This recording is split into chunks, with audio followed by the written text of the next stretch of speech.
शाम के 7 बज रहे हैं। नमस्कार, न्यूज 24 पर आप देख रहे हैं सबसे बड़ा सवाल। आपके साथ में हूं मानक गुप्ता। सबसे बड़ा सवाल शुरू करने से पहले चलिए अब सबसे बड़ा सवाल। देश में छाए नोटों के संकट के बीच बीजेपी के सांसद, वरिष्ठ नेता और मोदी सरकार में मंत्री गिरिराज सिंह ने नसबंदी का नारा दे दिया है।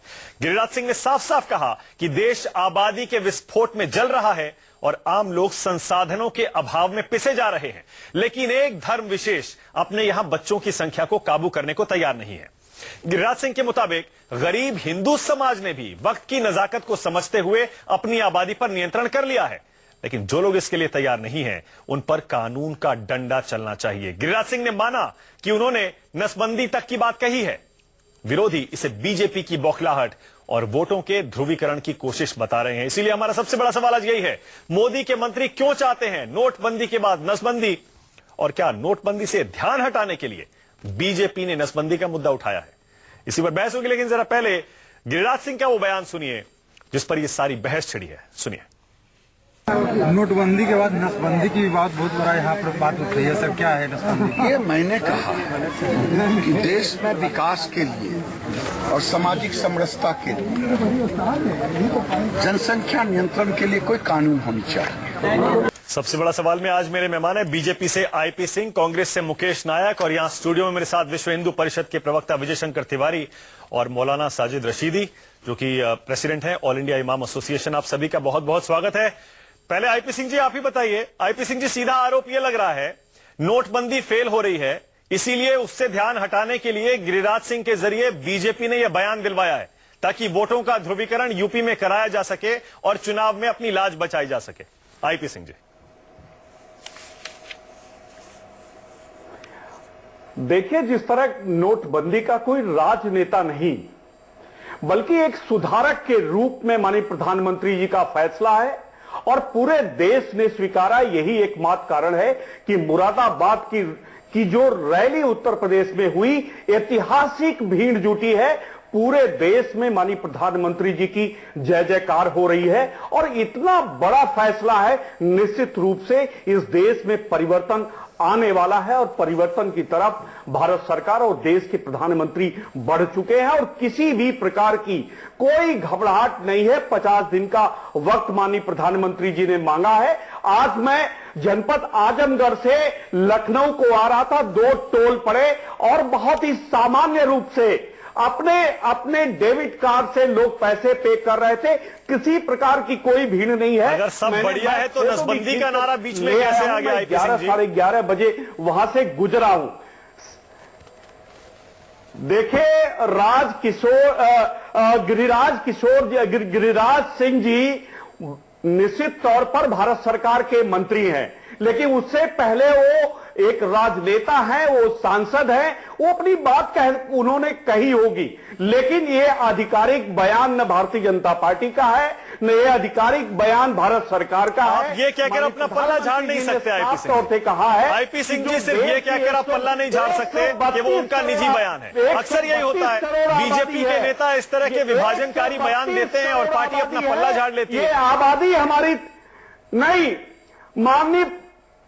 माननीय प्रधानमंत्री जी ने कहा है कि 132 करोड़ जो आबादी हमारी है, हमारी आबादी ही हमारी ताकत है और देश संविधान से चलता है। माननीय प्रधानमंत्री जी ने कहा है सबका। तो कहिए गिरिराज सिंह ने गलत कहा है और उसी के कह दीजिए गिरिराज सिंह ने गलत कहा है। भ्रष्टाचार, उनको चुप रहना चाहिए, समाप्त हो जाए। आईपी सिंह जी, निश्चित तौर पर आप कह रहे हैं अगर सरकार और पार्टी का एक सेकंड के बीच की जो अगर सरकार और पार्टी आईपी सिंह जी अगर सरकार और पार्टी गिरिराज सिंह के बयान से सहमत नहीं है तो कह दीजिए उन्होंने गलत कहा है, उन्हें अपना बयान वापस लेना चाहिए।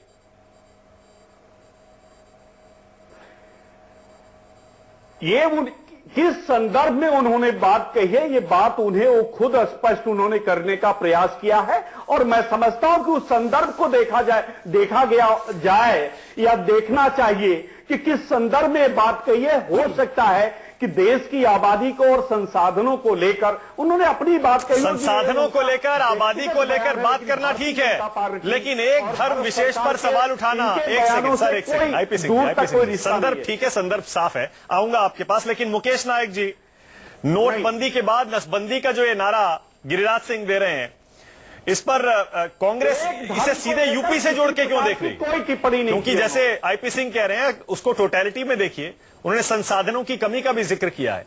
आबादी तो हमारी समस्या है ही मुकेश नायक जी, तो इस मुद्दे को कभी भी उठाया जाए इसमें गलत क्या है?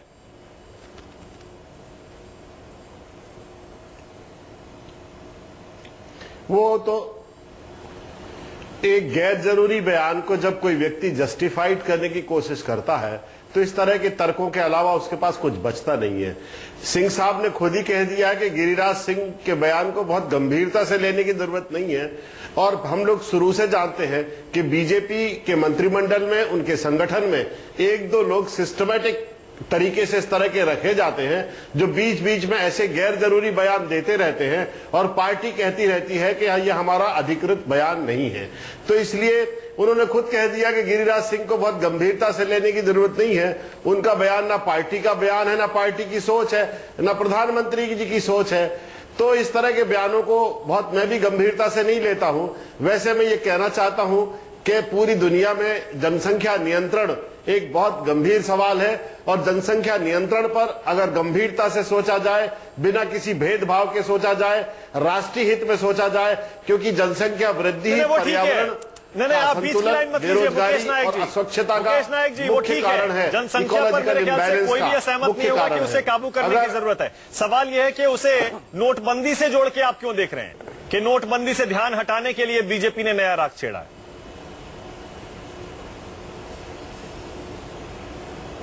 नहीं,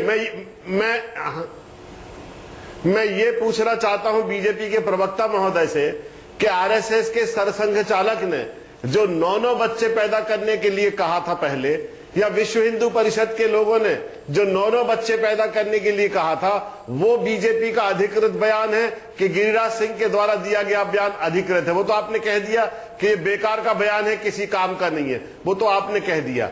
लेकिन नोटबंदी से जो देश में अराजकता फैली है, नोटबंदी के कारण जो लोगों को तकलीफ उठाना पड़ रही है, निश्चित रूप से बीच में इस तरह की बहस छेड़ देना, ये वही फितरत है बीजेपी की पुरानी जो निरंतर चली आ रही है, उसी का ये हिस्सा है।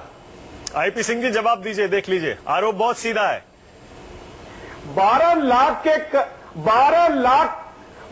लाख के घपले घोटाले करने वाली कांग्रेस सरकार, और कांग्रेस जब भारतीय जनता पार्टी को कोई सीख देने का प्रयास करती है तो सबसे पहले कांग्रेस को अपने गिरेबान में झांक के देखना चाहिए। ये प्रधानमंत्री जी के पास ये वित्त मंत्रालय, आरबीआई की पहली बार रिपोर्ट नहीं गई। डॉक्टर मनमोहन सिंह को एक सेकंड सर, एक सेकंड आईपी सिंह जी, नोटबंदी पर ये सारी बहस हम लगभग 1 महीने से कर रहे हैं। सर एक सेकंड, आईपी सिंह जी एक सेकंड प्लीज, एक सेकंड रुकिएगा। ये नोटबंदी पर बहस नहीं, कांग्रेस नहीं, नोटबंदी पर बहस नहीं है। हाँ, उससे जुड़ी है, लेकिन नोटबंदी पर बहस नहीं है। ये हम बहुत दिनों से ये बहस कर रहे हैं, आज मुद्दा दूसरा है। आईपी सिंह जी एक सेकंड रुकिएगा। तिवारी जी जरा मुझे ये बताइए, ये नसबंदी का नारा, बहुत गंभीर प्रश्न। हाँ, एक सेकंड सर, आ रहा हूं। आईपी सिंह जी एक सेकंड। अरे सिंह साहब, हम ये पूछ रहे हैं कि आप अपनी नसबंदी कब करा रहे हो? के मित्र बिना संघ परिवार के, बिना पूजनीय सर संचालक जी के नाम, मुकेश नायक जी ऐसे बयान क्यों दे रहे हैं? इस बात, अरे मुकेश नायक जी, वो इस तरह की बातें क्यों कर रहे हैं मुकेश नायक जी किसी के लिए? उसका समर्पण है। मुकेश नायक जी इस तरह की बातें किसी के लिए क्यों कर रहे हैं?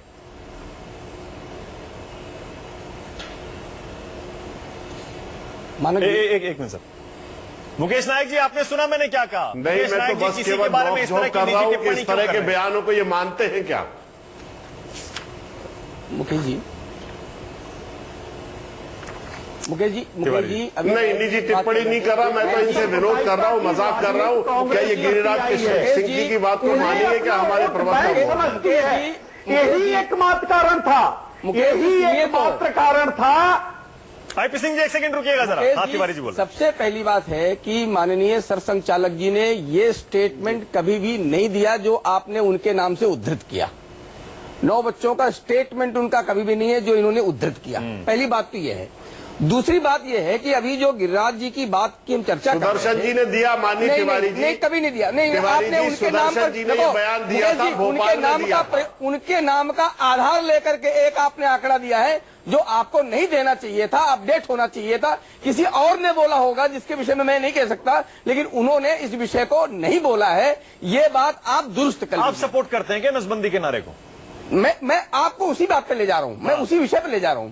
दूसरी बात, गिरिराज जी ने एक बात कही कि कानून बना करके नहीं, उन्होंने बोला है। देखो, तिवारी जी, आप पता कर लीजिए। मुकेश जी, मैं आगे बढ़ बिल्कुल गए, अपडेट आगे हूं, बढ़ गए, आगे बढ़ गए। और पूरे विश्वास के साथ कह रहा हूं कि उन्होंने कहा है। देश की पब्लिक खोज चलिए, लेगी, आप छोड़ उसको दीजिए, छोड़ हाँ, दीजिए। आगे चलिए। कानून बना करके इस काम की बात की उन्होंने, उनको ये पता है कानून कैसे बनता है।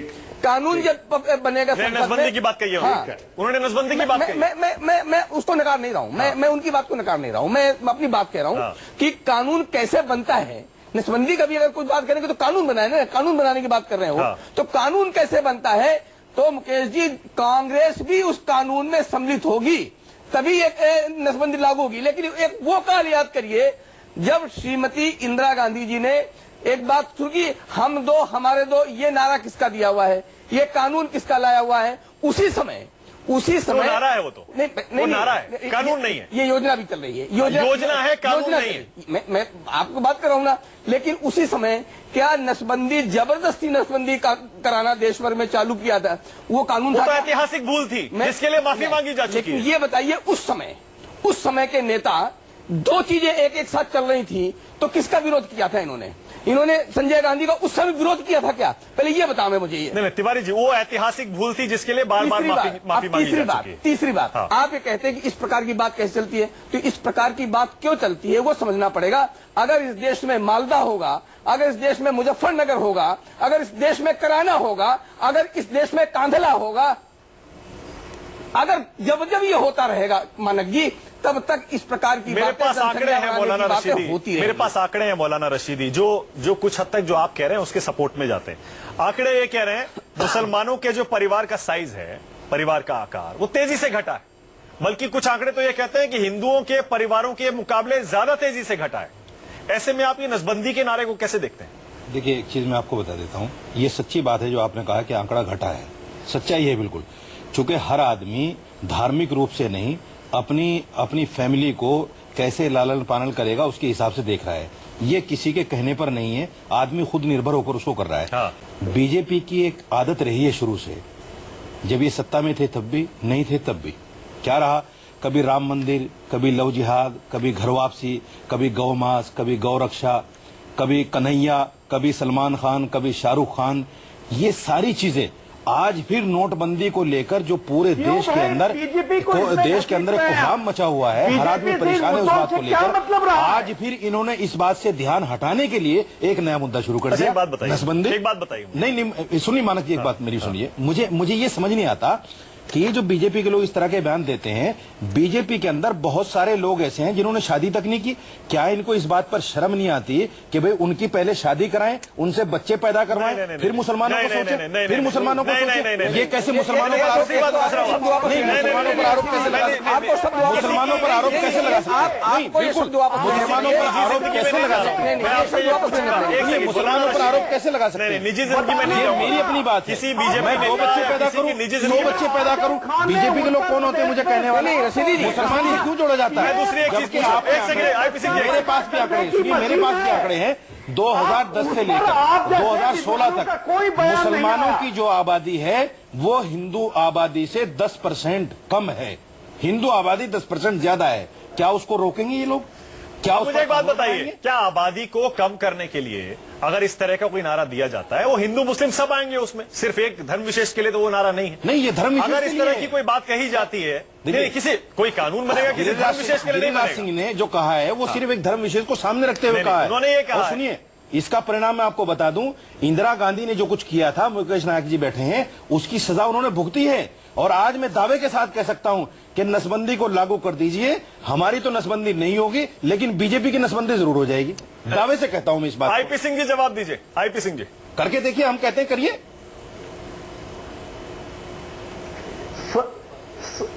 सवाल ये खड़ा होता है कि इनके जैसे अगर मौलवी किसी वहां मत चाहिए, नहीं वहां मत चाहिए, नहीं वहां मत चाहिए कि मौलवी क्या कह रहा है। मैं मुसलमान हूं, मौलवी बाद में हूं, मुसलमान पहले हूं, आप उस पर मत जाइए। बात करते हैं, कभी कभी मायावती के बारे में अभद्र भाषा का प्रयोग करते हैं, कभी महिलाओं के बारे में अभद्र भाषा का कौन प्रयोग करता है करते भाई? हैं। आपसे ज्यादा कौन करता है? बीजेपी के लोगों से ज्यादा कौन करता है? नफरत फैलाने का ठेका आप लोगों ने लिया हुआ है, हमारे ऊपर क्यों डाल रहे हैं? कोई मौलवी अभद्र भाषा का इस्तेमाल नहीं करता सिवाय बीजेपी के नेताओं के। आप तारीख उठा के देख लीजिए, 2014 से लेकर कितनी बातें बीजेपी के लोगों ने कही है नफरत फैलाने के लिए, आज भी वही चल रहा है। नसबंदी कहां से आ गया नोटबंदी के बाद में? हाँ, मुझे जवाब दे दीजिए इसका। नोटबंदी के बाद नसबंदी का क्या तुक है? नहीं, इसका तुक क्या है? तारीख बयान है। अरे आप उनको सजा दीजिए ना, कैसे बयान क्यों दे रहे हैं? पार्टी से निकालिए उनको। आप गिरिराज सिंह को पार्टी से निकालिए, कैसे बयान नफरत फैलाने वाले क्यों दे रहे हैं आप पार्टी से निकालिए ना उनको। औपचारिक बयान नहीं, ये कह के पीछा नहीं छुड़ा सकते आप कि मेरा ये औपचारिक बयान नहीं है, पार्टी का बयान नहीं है। आप पार्टी से निकालिए, सजा दीजिए उनको। आप उनको सजा दीजिए ना। आप टीवी चैनल पर बैठकर कहिए कि हम गिरिराज सिंह को सजा देंगे, पार्टी से निकालेंगे, और जो भी ऐसे बयान देगा उसको सजा दीजिए। बोलिए, मिलनी चाहिए। देखो मानक जी, सजा मिलनी चाहिए, लेकिन सजा उनको मिलनी चाहिए जो बुरहान वानी के साथ खड़े होते हैं, जो जानमानी के साथ खड़े होते हैं, उसके साथ मालवा में होने वाले दंगों के साथ खड़े होते हैं, उनको सजा जरूर मिलनी चाहिए। आप पैदा करते हैं, मिलनी चाहिए। आप पैदा करते हैं सब कुछ। मनमानी मुसलमान पैदा नहीं करता, आप पैदा कर रहे हैं। विश्व हिंदू परिषद पैदा करता है, आरएसएस पैदा करता है, बीजेपी पैदा करती है। गिरिराज सिंह ने जो बयान दिया है उस पर अब एक अलग ही बहस छिड़ गई है देश में। आरोप ये लग रहा है कि नोटबंदी की नाकामी से ध्यान हटाने के लिए बीजेपी ने जानबूझकर ऐसी गुफा छेड़ा है, जबकि बीजेपी कह रही है गिरिराज सिंह का ये अपना निजी बयान है, लेकिन अगर आबादी को कम करने के लिए कोई नारा दिया जाता है तो उसमें गलत क्या है? फैसला आपको करना है। बहुत बहुत शुक्रिया सबसे बड़ा सवाल में आने के लिए आईपी सिंह, मुकेश नायक, तिवारी जी, मौलाना रशीदी, बहुत बहुत शुक्रिया। छोटा सा ब्रेक, देखते रहिए न्यूज़ 24।